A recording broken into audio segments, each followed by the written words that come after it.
Subscribe करें और साथ ही किसी भी नोटिफिकेशन को पाने के लिए बेल आइकन को दबाना ना भूलें। Presented by Dev films.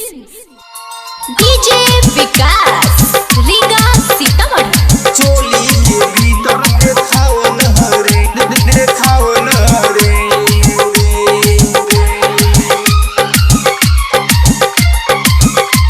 देखावन हरे ओइलहु बंगाल से बूची ढोरी तू अपना देखावन हरे लहंगा के भीतर देखावन हरे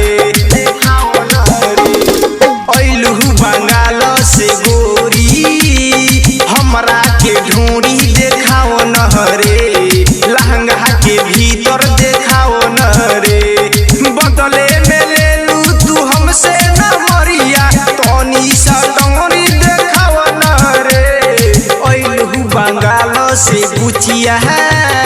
चोली के भीतर देखाओ नहरे लहंगा के भीतर देखाओ नहरे से गोरी लहंगा के भीतर देखाओ नहरे लहंगा के भीतर देखाओ नहरे देखाओ नहरे लहंगा के भीतर देखाओ नहरे चोली के भीतर देखाओ नहरे देखाओ हिलावतारू सबका से सुपर जब जब हिले तोहर ऊपर हो रे छोड़ी कहाँ जात रे सुन रे हाँ कमर हिलावतारू सबका से सुपर जब जब हिले तोहर ऊपर हो अरे नाचे लू नाच तू हिरनी की चाल में का जाने कथी तू लगोइले बाहर गाल में सबके हुई पर मोहरे हेला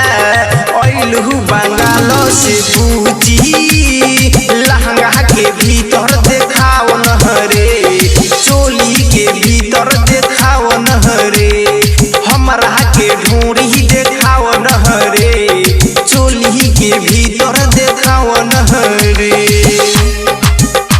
देखाओ नहरे लहंगा के भीतर देखाओ नहरे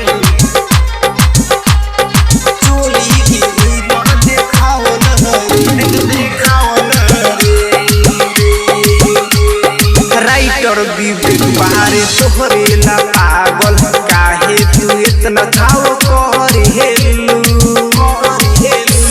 सुन राइटर विवेक बाहरे तोहरे ला पागल काहे तू इतना खाओ कर हेलू विनय बेदर्दी संगे विकास तोहरे चक्कर में रहेला ओइलहु बंगाल से गोरी